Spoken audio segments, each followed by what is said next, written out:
Vayeitzei, and we are learning about the 12 tribes of Israel, which are the 12 sons of Yaakov.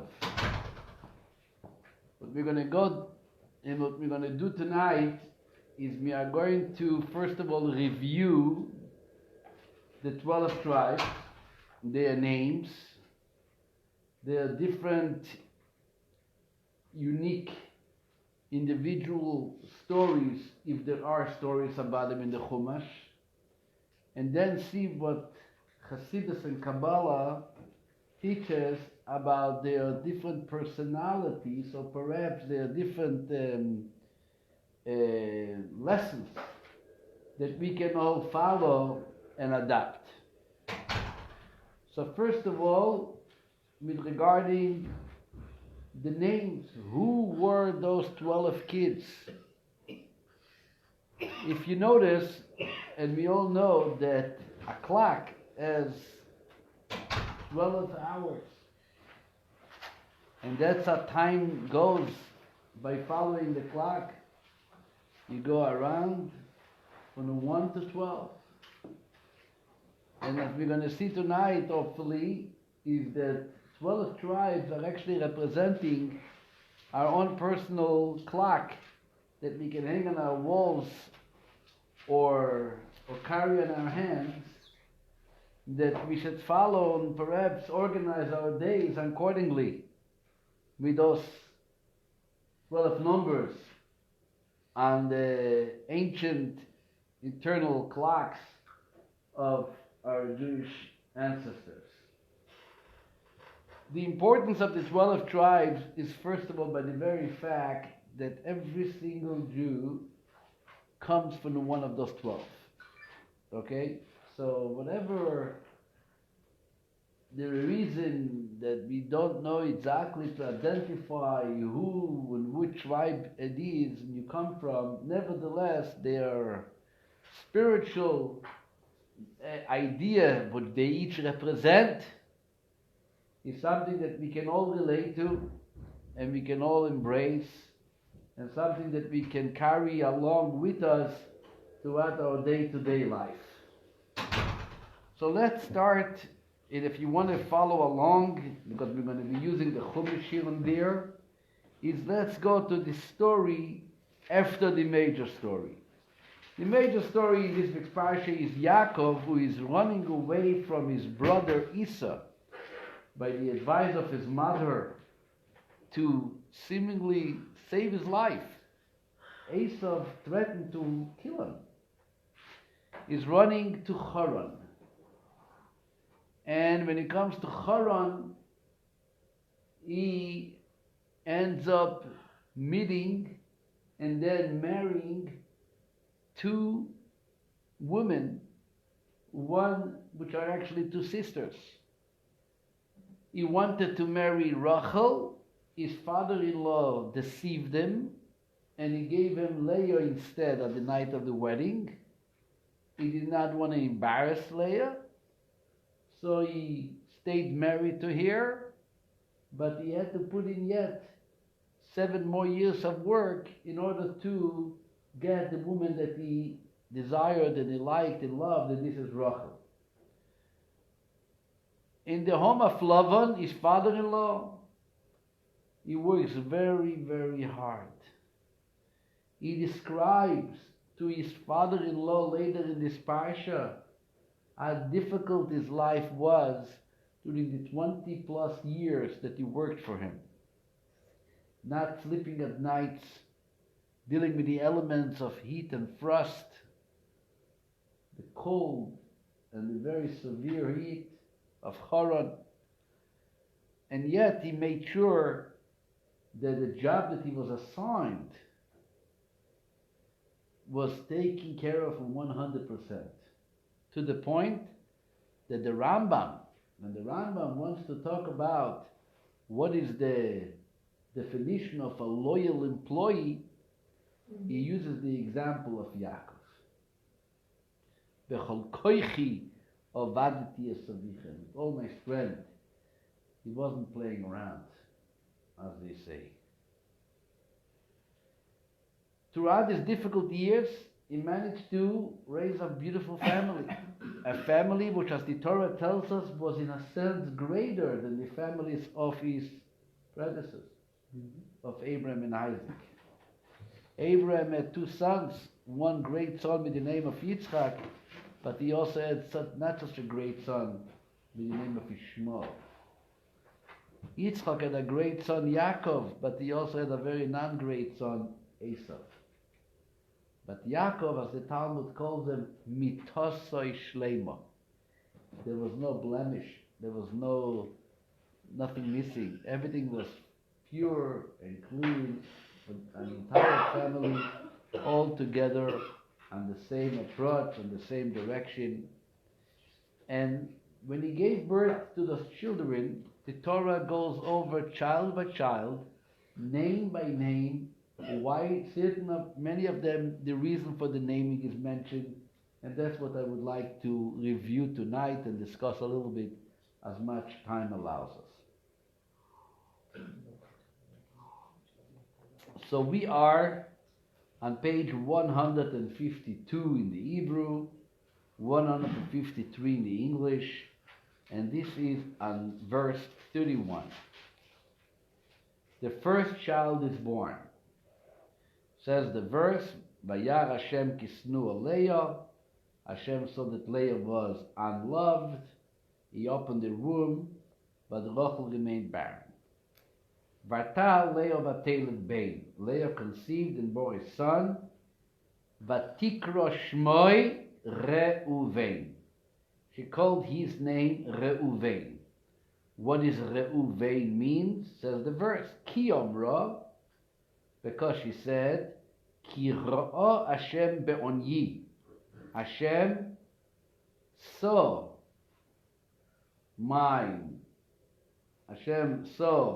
my humiliation, my pain, my sorrow. Ki ato yehoevani ishi. Because now my husband will love me. So the name Reuven comes from the Hebrew word. In the letters Reuven, what do you have? Reu. Reu means what? See. Ben. See. Ben. See a son. Right?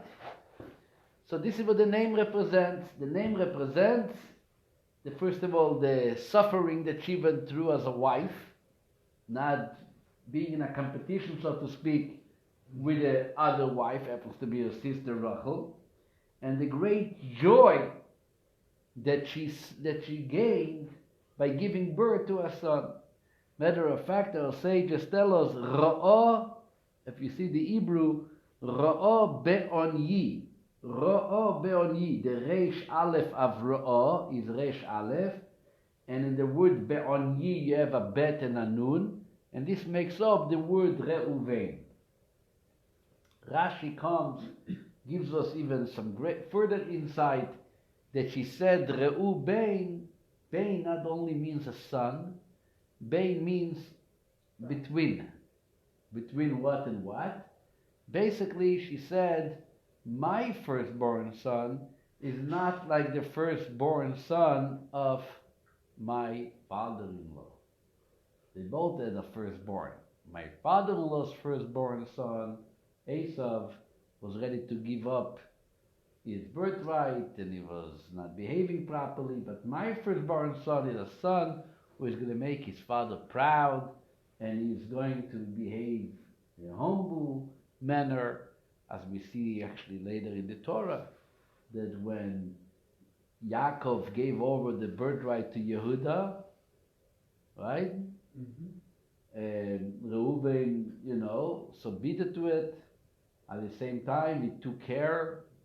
When Yosef, the firstborn to the second mother, was more beloved by Yaakov, it was Reuven, the firstborn of Leah, who was telling the brothers, you can't kill him.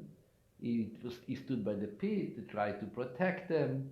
Reuven acted like a responsible person, and she said, yeah, my husband is going to actually love me. Where do we find Reuven later in the Torah? So like I said before, we see him in this week's Parsha. the famous story about the Dudaim, that's very special. Rashi calls it the Yasmin flowers, certain type of flower which he was collecting in the field, Reuven, and trying to bring it to his mother. And according to his mother's request, he hands over these Dudaim to his mother's sister, to his aunt, to Rachel. There's a whole concept that he was confusing the beds of his fathers. This is the story according to that he was intimate with Bila. Bila was considered a concubine to his father, and that was one of the reasons that the birthright was taken away from Reuven, and it was given to Yehuda. By selling Yosef, Reuven played a very central role by selling Yosef. Reuven convinced them to throw him into the pit to make sure not to kill him. The idea was obviously put him in the pit so his life can be rescued and saved. And he was the one who tried to convince his father to send Binyamin down to Egypt. He even told his father, I'm going to guarantee him in a way that if I don't bring him back, my two sons, you can take my two sons and actually kill them, which by the way was obviously Yaakov was not convinced by it, right? He wasn't convinced by needing to kill his own two grandchildren, but at least from Reuven's side, Reuven was ready to give up his two sons, just to confirm to his father how strong is he with his commitment, with his devotion to bring back Binyamin. So this is Reuven. Then comes the second son. What is the second son's name? Shimon. The name Shimon again represents the same types of feelings that Leah had in regard to Reuven. What does she say? Why she call him Shimon? So it says, verse 3, Vatar oid vatelet bein. Again, she conceived and gave birth to a son. Vatoimer, and she said, Ki shama Hashem kisnua anoichi. Hashem has heard that I am unloved. So she gave him the name Shimon. Shimon means what? Shomea, hearing. Right? Shimon comes from the word shmiya, hearing or listening, because now God listened to me. He heard what I'm still going through. Meaning after she gave birth to Reuven, she was still unsatisfied with the relationship with her husband, seeing that it's not enough. Later in the Torah, where do we find a story about Shimon? It's the famous story with Dinah, next week's Parsha. When Dinah was kidnapped by Shem ben Hamor, and Shimon, together with his brother Levi, went and attacked the entire city of Shem and killed them all. And Yaakov was not happy with what they did, but at least he himself stood up to rescue his sister. Also, where do we find Shimon again? This is later when he's taken in Egypt as a guarantor that they are going to bring Binyamin.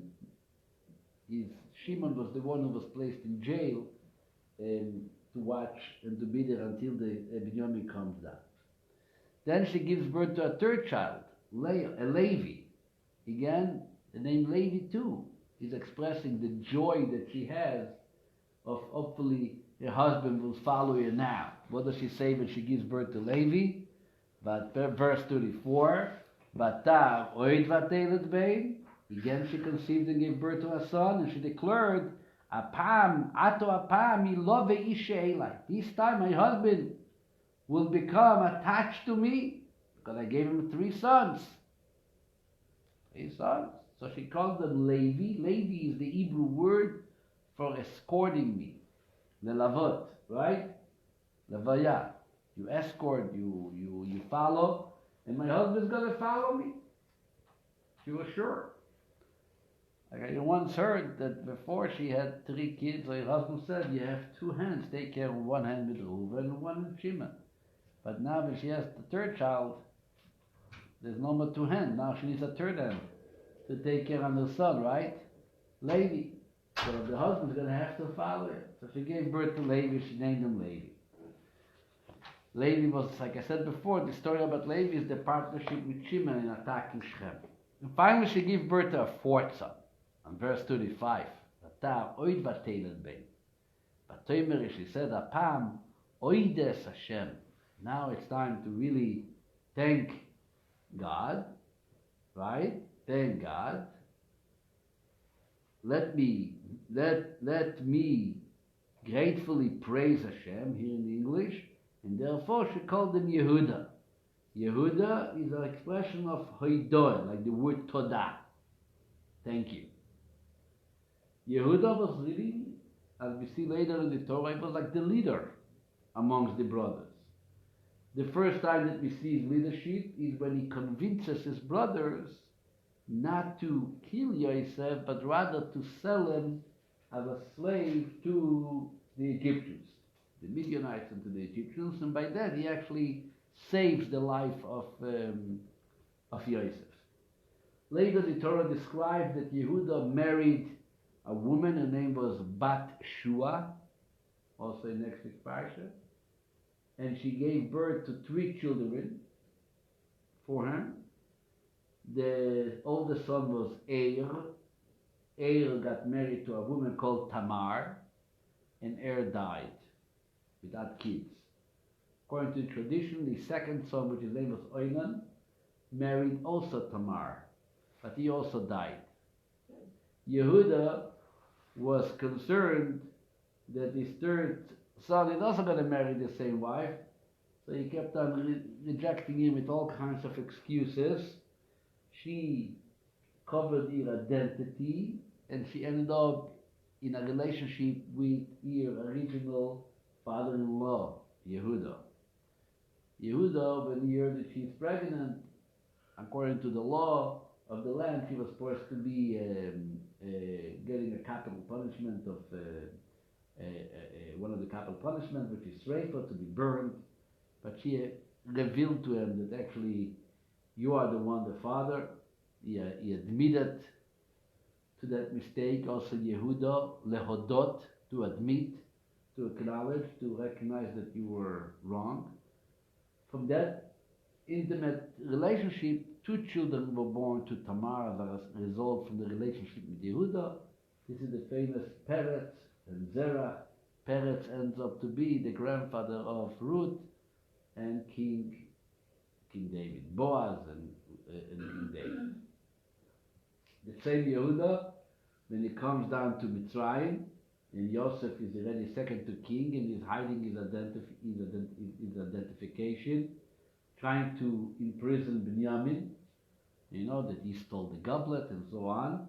Who got up there and stood up to protect on Binyamin?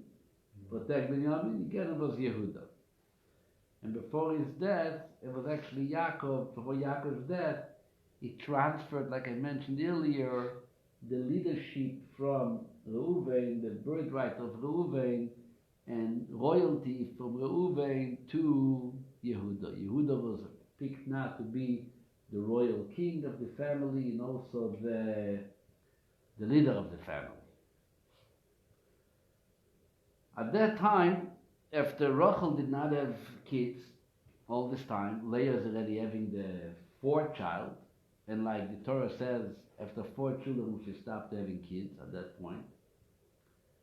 Rachel, who still never had kids, is thinking, you know what, if I can't have my own child, let me at least do what my Baba did. What Baba? The Baba Sarah. What did Baba Sarah do when she couldn't have kids? She gave her maid over to her husband. She says, try, maybe you're going to build yourself a future with Hagar.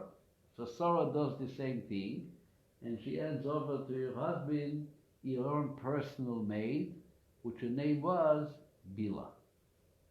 With Bila, Yaakov continues having children, and the first child is born with Bina, as you see next on verse 3 and 4. Bila is being given to Yaakov. Yaakov is intimate with Dinah. Says verse 5, Vateda the Yaakov Bain. She gave birth a child to Yaakov. And here, Vatoyme Rachel, and Rachel said, Donani Elokim, Vegam Shama Bekoili, Vaiten Lo Bain, Vaiten Li Bain, Al Ken Korosh Shmo Don. He says, God had judged me. He had also heard my voice, and he has given me a son. Okay? God judged me. First, he acquitted me, he convicted me for not giving me a child. Then he acquitted me for giving me a child, not through me, but through my maid. She called him Don. What does the word Don mean in Hebrew? Yes. Dayan means a judge. So Don means judgment. And this is what she named him Don. Or as we say in Pirkei Avot, Evei Dan lekav zchut. You should judge someone for the direction of merit. And she says that God finally judged me in a meritorious way, and I was giving birth to a child, and I'm very happy, and that's what she named him Don.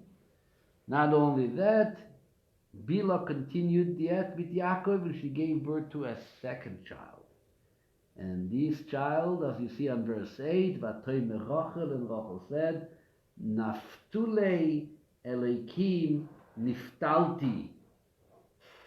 Ima choisi gam yocholti. What does it mean? Naftulei Elokim niftalti. My prayers were accepted. Naftali comes from the word tefillah. My prayers were accepted. Now I'm pretty much close as to where my sister stood. Right? She has children. I brought my husband some children. Yaakov is happy. He has children. Not directly to Rachel, but Rachel gave personally is made to him. So that's what she named him Naphtali. How does the English translate Naphtali? Where is it? Sacred, where is it? Verse 8. And Rachel said, sacred scams? Schemes. Sacred schemes. Have I maneuvered to equal my sisters. My sister. And I have also prevailed. This is the schemes basically of using like a scheme of giving the mate. Wasn't the normal way of having kids, husband and wife, but at least she did something and Baruch Hashem, it was accomplished. So now we have what? We have 4 children by Leah. 8. And we have Or 6. 2 children by Bila. When Leah sees that your sister figured out a way of continuing the family through your maid, she said, that's a great idea. I also have a maid. Her name is what? Zilpah. So let's try with Zilpah. And she gives Zilpah to her husband, and Baruch Hashem, Yaakov is a very fruitful young man. Says verse 11, she gave birth to a child. Vatoyme Leah, Leah said, Ba God. What does Ba God mean? Basically it means Mazel Tov. Good luck has come. Mazal Tov means God. And what was the name of the child? God. Good luck. She felt lucky that Baruch Hashem, she gave birth to a child. So now she has already. These 2 children neither done, like regarding Don, we don't have any story in the Chumash, almost. The only thing that we have is later that when Yaakov gives them the blessing, Dan Yadin Amo Ka'achat Shiftei Israel, that Don should be a judge. Don should be a judge. He compared him to a snake, very swift and strong, and representing the idea that he's going to bring victory for Bnei Yisrael in the wars of Jewish people. Naphtali, there's no great stories about Naphtali. Anybody knows a story about Naphtali? We only know that he's like swift like a deer. Naphtali ayol shlucha. I don't recall a story about Naphtali in the Chumash. You recall a story? I don't know about Naphtali. God. Any stories about God? No. Also, he said in his blessing that his descendants are going to be strong warriors. They're going to be fighting the war. Nope. Yet Zilpa gives birth to a second child. Bila had 2 children. Zilpa had 2 children. The first child is Naphtali, and then she gives birth to a second child, and she names him Asher.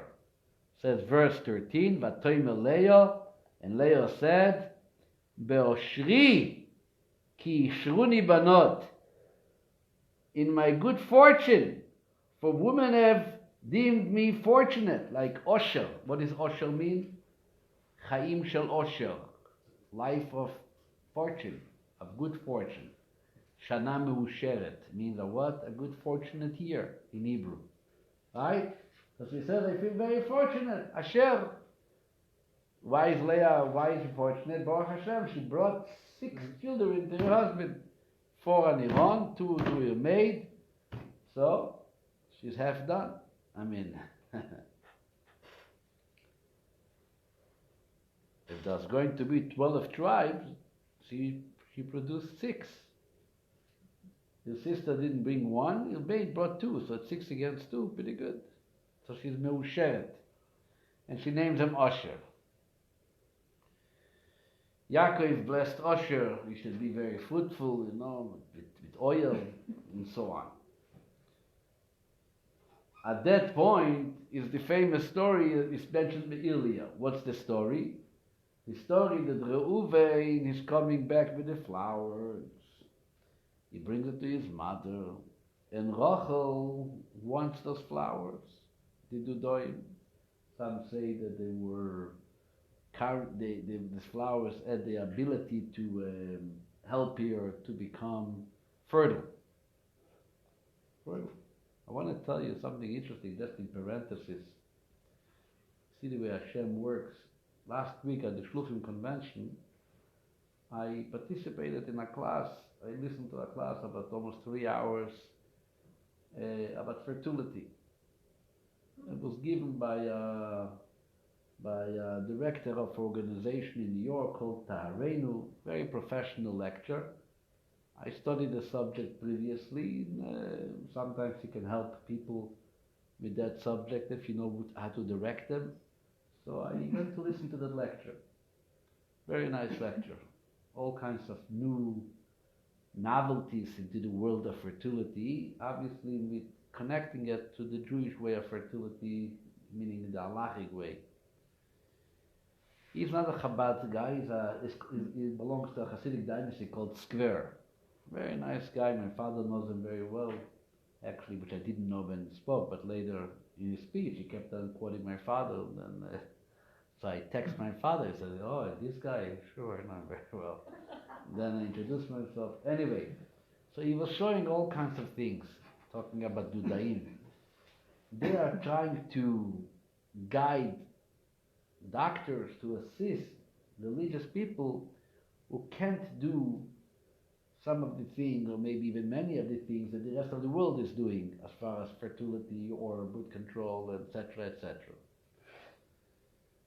So one of the things he showed on the screen was that they discovered suddenly one of the infertility issues is a woman who doesn't produce eggs. That's a big problem. No eggs. You have a zero chance to have a baby without an egg. That usually leads to either egg donation, which in Judaism is a big problem because we don't know who the egg donor is. In America, you can't identify him. And if the mother of the child is really the one who donated the egg, then the mother's probably not Jewish. Goes into all other discussion. Is the surrogate mother the mother? Is the egg donor the mother? This is all famous halachic topics which is being discussed recently in our modern day. But it's a terrible condition. You don't produce eggs. Then they discovered a medicine which is being given for women to treat them in a certain type of cancer. A pill. I saw the pill. I saw the picture of the pill. I don't remember the name, so don't ask me. I'm going to get a recorded class later in a month. That peel, like every peel, has side effects. What is one of the side effects of the peel? It makes the woman produce eggs. Woman with the cancer, right? It saves cancer. Yeah. It cures cancer, or that particular cancer. I don't remember what cancer it is. But at the same time, there is a side effect. Like I say, peels usually have side effects. And they discovered that there's a very interesting side effect. What is the side effect is? It produces eggs. So now comes this organization, Tareinu, and says, yeah, great, that's what we need. We need something to help women produce eggs. So this is a good pill for us. Maybe. But then it might be another side effect because it's obviously, so now they're working with doctors to find, and they found already a pill which balances that pill so it wouldn't allow the other side effect, concentrate on the egg production, and here you're going to be able to help. When I heard it, I said the famous Rashi. Rashi says that when the Jews crossed the Yam Suf, the same water which became a punishment for the Egyptian served as a cure for the Jews. The idea that God, in one activity, here it takes care of a sickness, and here it brings up new life. Should not know for many tzoras, but that's the idea that, according to the commentaries which explain that Rachel was interested in this dudaim because it served a certain fertile remedy, so we know that from day one, people were looking for remedies and for medicine, how to figure out their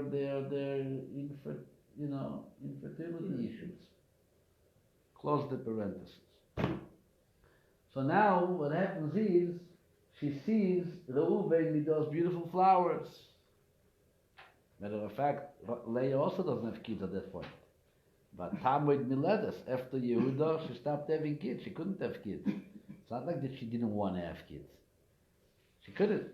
And last year, if you remember, we spoke about all kinds of interesting things. She said thank you, but not the right way of saying thank you, etc. So when Rachel sees it, she asks for the flowers. Happens to be that night, Yaakov was forced to spend the night in Rachel's tent. You have two wives, each one makes dinner a different night. So now it was their turn to make dinner.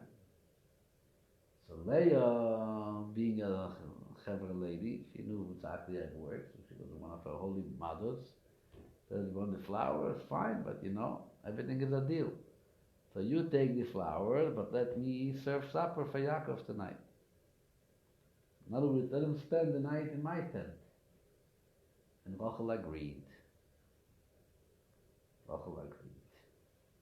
And that child is the child who is now born. From that night, a child came.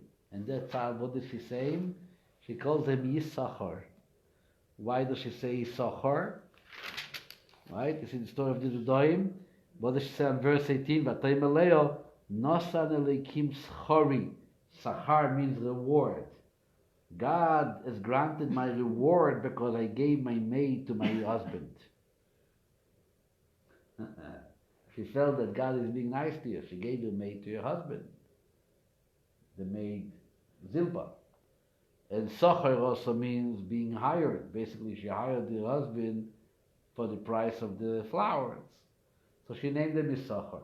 So Baruch Hashem, and she had a child, Yisachar, which later Yaakov says that his descendants are going to be Torah scholars and so on. And then weiter, Baruch Hashem, it's working.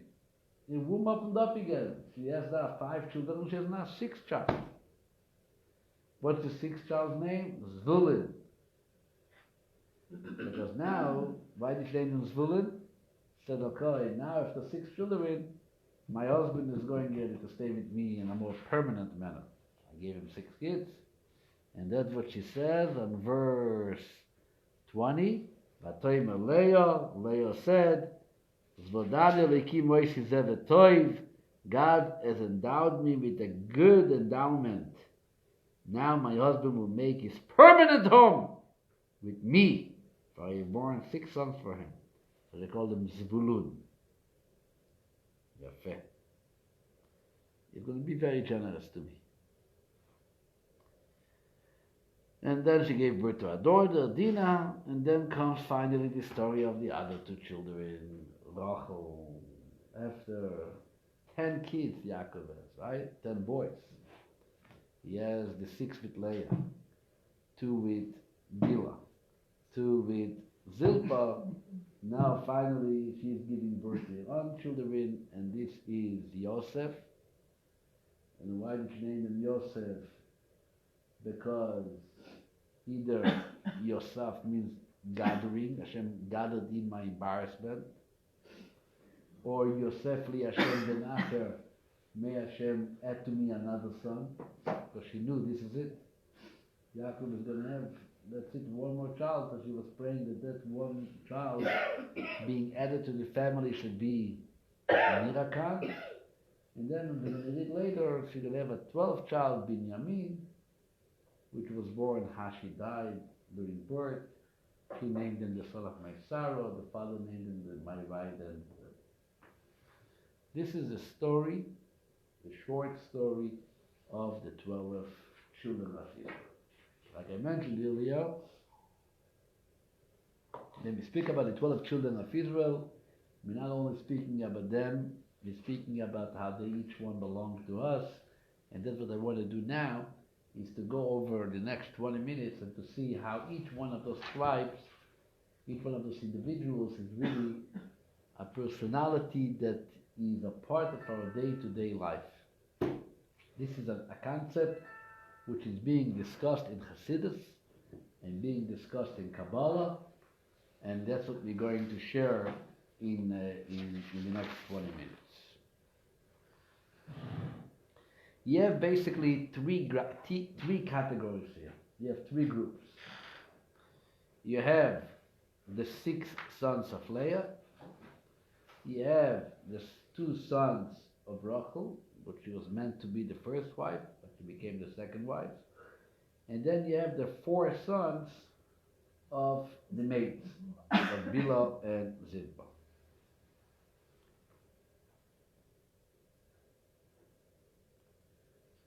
Chassidus teaches us that if you want to see and honestly look into the lives of these 4, of the group of these 3 different categories, you're going to see that this describes, like I said before, like a clock. You have 12 hours in the day, right? This organizes your day properly. You go from Reuven to Shimon to Levi to Yehuda to Yisachar to Zvulun to Dan to Naphtali to Gad to Asher, all the way to Binyamin. So I'm going to try to summarize it and at least bring it to the essence of what this discussion goes. This is being discussed in different Hasidic discourses, the Alter level, the Middle level, all the way to the level. How does the day start? What does the day start? The day starts, obviously, with davening. But before davening, even before you daven, what is the first thing a Yid does? You get up in the morning before you even have a chance to daven, before you even leave your bed. The first thing one says, the first word which you order out of your mouth is Moide ani lefanecha. The first word, you acknowledge God, that every breath of life, every moment of life, the fact that I am up, this is all credited to God, right? You make a statement of your emunah, of your belief, of your faith, Rabo emunah secha, that Hashem returned my soul. It could have been different. Unfortunately, some people go sleep and they don't get up. And Baruch Hashem, I got up.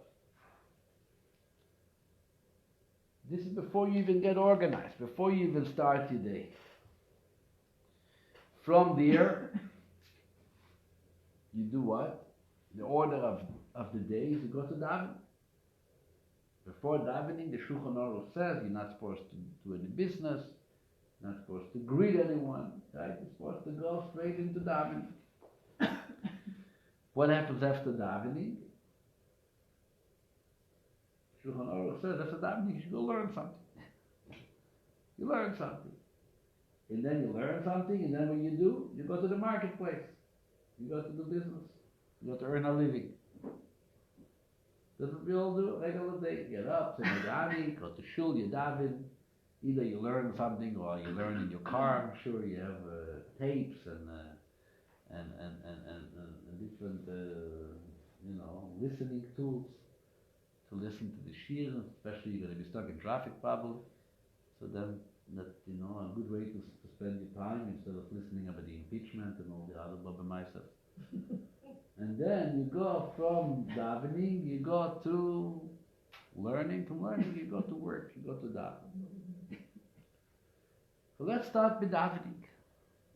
Davening, Chassidus says, is Reuven, Shimon, Levi, Yehuda. Learning is Issachar. Going to work is Zvulun. How does davening represent Reuven, Shimon, Levi, Yehuda? So the famous Zohar, which says in the beginning of this Parsha, Ve'inei sulam mutzav arza, Yaakov saw a ladder with its bottom attached to the ground, Ve'roishoi magia shemaimo, and its top its peak is reaching heaven. Says the Zohar, what is that ladder that Yaakov saw? Do tzlota. Says the Zohar, do tzlota. What does it mean in Aramaic? The ladder is representing the idea of tzlota, which means prayer. Yaakov saw in the ladder how prayer is going to work. The ladder has 4 rungs, 4 steps. And these 4 steps is being represented in the 4 stages of davening. The first section of Shema, with that which introduces the Shema, represents the first rung, called Ahava, love to Hashem. The second rung, Ve'oyoim Shemoya, if you listen you're going to get, and if not you wouldn't get, represents Yira, the fear of God. The third category, Vayeitzei v'Nochain, the Zohar talks about the integration, as we're going to explain in a moment, between love and fear. And then when you finally come to the Amida, is the complete self-nullification, the bittul, that you remove yourself from all those so-called personal feelings, and you're in complete submission and surrender to God, the silent Amida.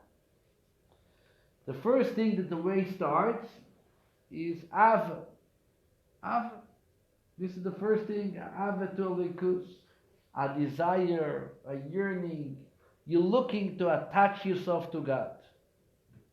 This is Shema, Ve'ohavta, and all that what introduces the Shema. All the Alleluchos and the praises, the way God made heaven and earth and sea and birds and animals, and the crossing of the sea and the Kaddish and the Malachim, all that which you are involving yourself in the recitation of those prayers is really to get you excited with a desire to attach yourself to Hashem. This is who I want to belong. This is who I want to spend my time with. I don't want to look at anything else. This is who I want to love. This is Ava. Ava, says Chassidus, is represented by the concept of sight. Yire is represented by the idea of hearing. How comes? The most intimate element, faculty of a person becoming attached to something is through sight. That's what Re'iyah is. You see it, And when you see it, it becomes a reality. No one can deny what you saw. It's a part of you. The greatest connection to something is when you see it. The furthest is when you hear about it. You hear about it? No, you heard. Somebody can come and tell you what you heard is wrong. Never happened. It can be denied. Hearing represents distance. Seeing, represents closeness. Says the Kabbalah, Re'iyah is Ava. Love is represented by sight. Sight is that which represents love. Hearing is Ira.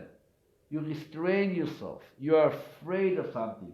You withdraw. Means you're keeping yourself distant and far from it. This is like hearing. Something afar. So what is the first stage of davening? Loving God. Who is Mr. Love? What do you call him in Hebrew? Reuven.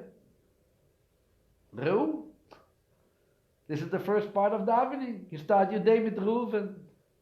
And then you move to Vayeitzei Shemoya. If you're going to hear and if not, I'm not going to give you rain. This is restraint. This is concentration. This is withdrawal. This is fear. This is awe. This is already Shimon.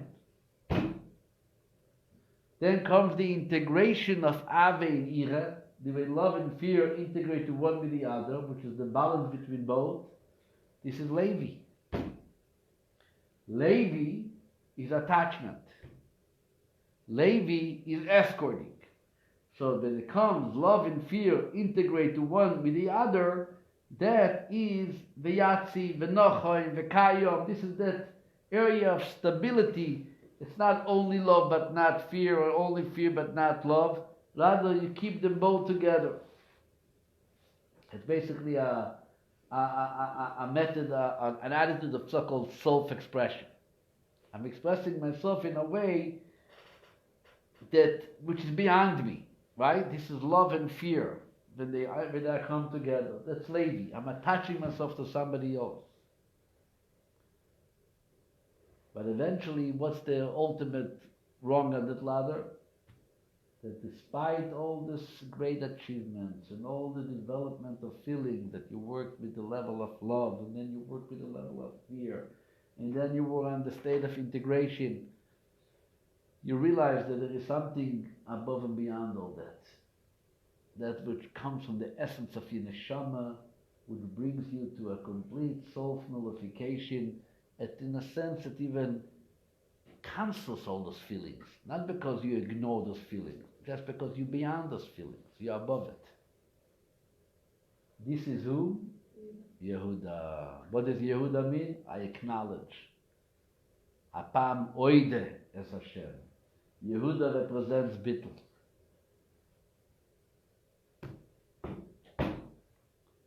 Reuven, the clock goes down. Reuven, you start the day. Reuven, you got Shimon, you got the Levi, you got the Yehuda. What happens after Yehuda? You finish davening, what do? He said, according to Shulchan Aruch, you have to sit down and study something. The words of Torah, you basically have to realize, take advantage of the opportunity that God allowed you, a limited mind, to understand and to study His will and wisdom. This is the conduit of Torah. That's how we relate to God's wisdom and will. Who is the tribe which is associated with Torah language and learning? Issachar. Issachar, Hamor Garem. Yaakov says, you're going to be studying like a Hamor. Zvulun is going to be the businessman. You're going to break your bones over the study of Torah. The teachers are all from the tribe of Issachar. Parsha says, right? Ubibnei Issachar, Yoide Bino, Leitim Ladas, Mayase Yisrael. They were making the calendars. They were the Torah representatives. So you go down the clock. The Aleph is Reuven, the Beis is Shimon, Shema, Vayeitzei Shemoya, Vayeitzei, Amida, Torah, Now comes Zvulun. What comes after Zvulun, after Yehud, after Yisachar? Zvulun. What is Zvulun? What did Yaakov tell Zvulun? What is Zvulun going to be? The merchant. He has the boats, he's sitting at the waterfront, he's dealing and selling and buying, and this is the marketplace. Right? Which means, what does it mean being in the marketplace? Which means that you don't just keep godliness in the level of prayer or in the intimacy of Torah. You bring in godliness in all your ways of life. Like King Solomon says, Kol ma'asecha hiyu l'shem shamayim. All your deeds should be for the sake of God. Bekol drochecha de'eyu. In all your ways you should know Him. This is the first group, Leah's kids. Then you move to Rachel's kids. This service of God can be and should be in two ways. It should be in a Yosef way, in a Binyamin way. So the Zohar HaKadosh and Chassidus talks about what's the difference between Yosef and Binyamin. Yosef and Binyamin represent two different personalities, two different ways of serving God. Tshuva, Baal Tshuva, and Tzaddik. Yosef is called the Baal Tshuva. Yosef, Hashem li ben acher. Right? Hashem should add to me another child, as Chassidus says, to take that acher, that one who is called Adar, and to make him into a ben, and to make him into a son. He represents the Baal Tshuva. That's Yosef. Binyamin is the tzaddik. Binyamin is the tzaddik. What's the difference between a Baal Tshuva and a tzaddik? The tzaddik looks on the world only with purity. The tzaddik doesn't have anything, he doesn't see any bad. He doesn't see any bad in himself, he doesn't see any bad in others, he doesn't see any negativity in the world. He only sees purity with his pure eyes as a tzaddik. Which is a great thing, to look at the world and to look on everything in the world as representing only goodness and happiness. That's the Binyamin type of attitude. It's wonderful. But then there is also an advantage in looking in the world as about tshuva. What's great about tshuva? About tshuva has a certain energy that a tzaddik doesn't have. Because he's looking on the challenges and he says, I'm going to overcome you. So he has a certain buzz, a certain strength, a certain force that by tzaddikim you don't find it.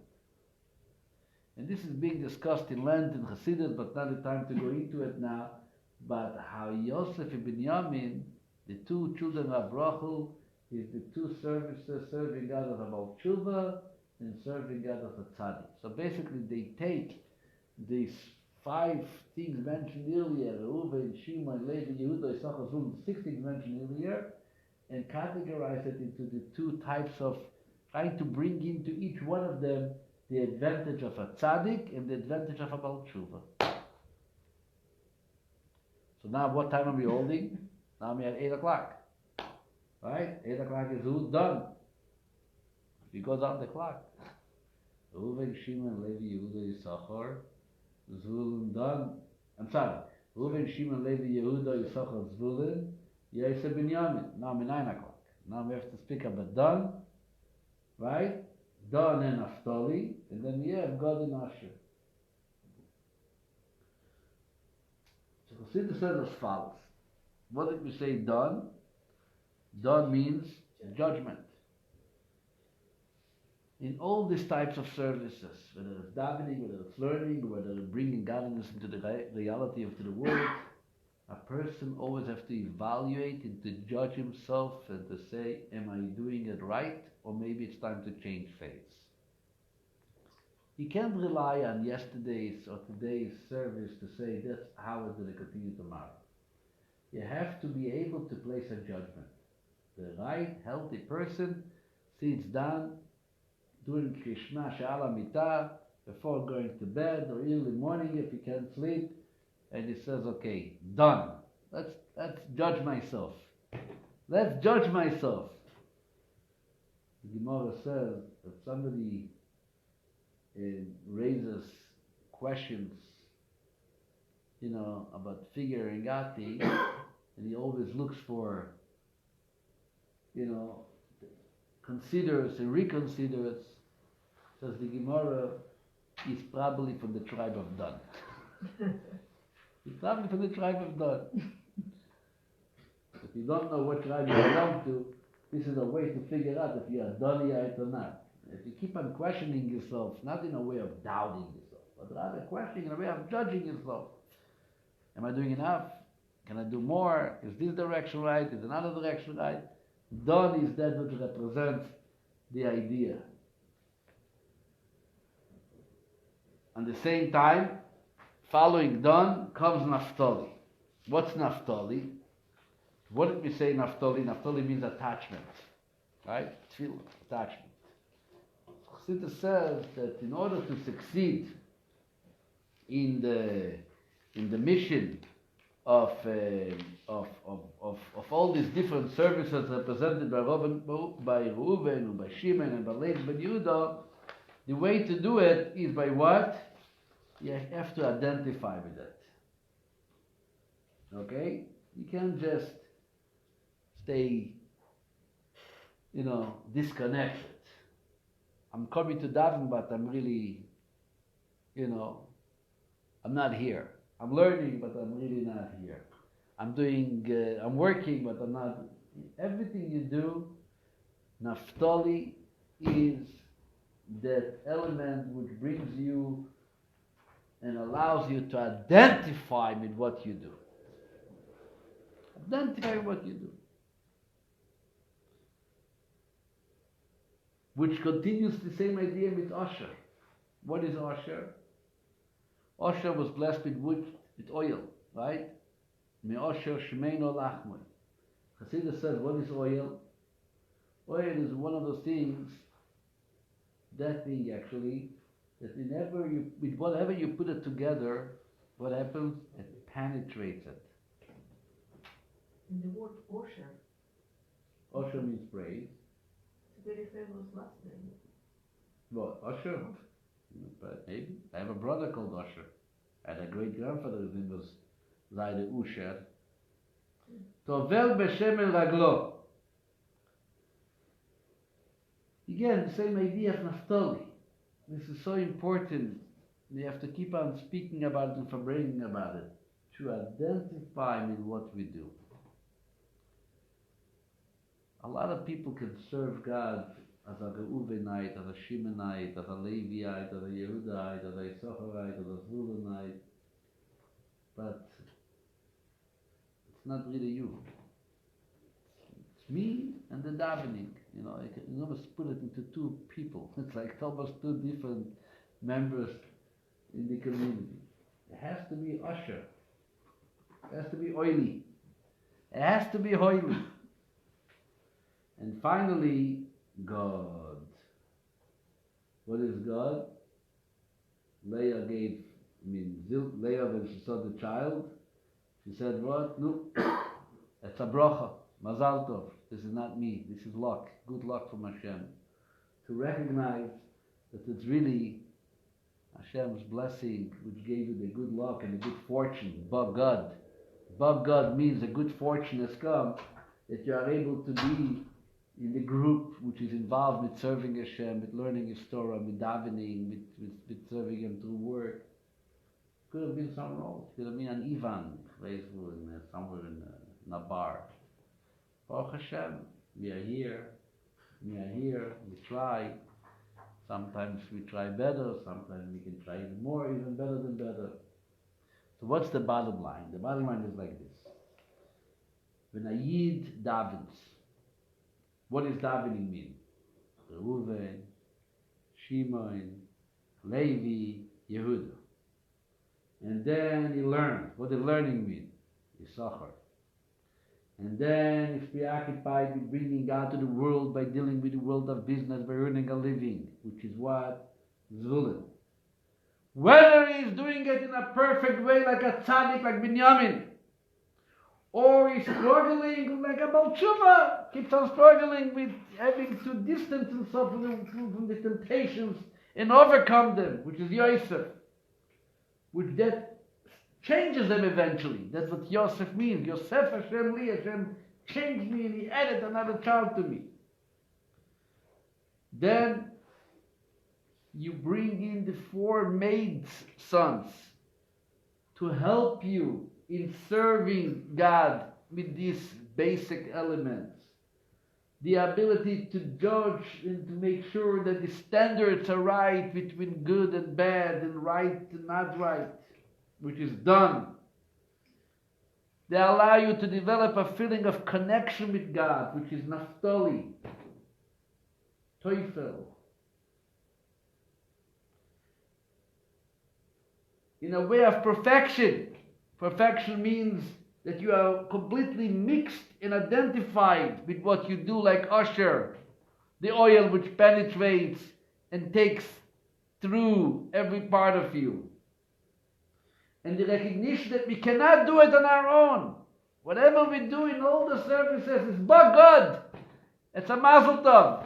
It's a fortunate luck that God gave us the opportunity, that He blesses that our service and our work and our effort should be successful. Yes. That's how you go through the clock. You come to God and you start Reuve and Shima and all the way. Next time you buy a clock, instead of putting numbers, so Aleph Beis, put Reuve, go to Shima. You're going to see it takes you through the whole day. This is the day. This is the day of the Jewish clock.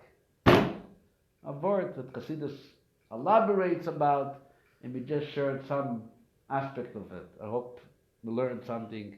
Thank you. Have a good night, everyone. And we'll see you with Rat Hashem next week again. Thank you.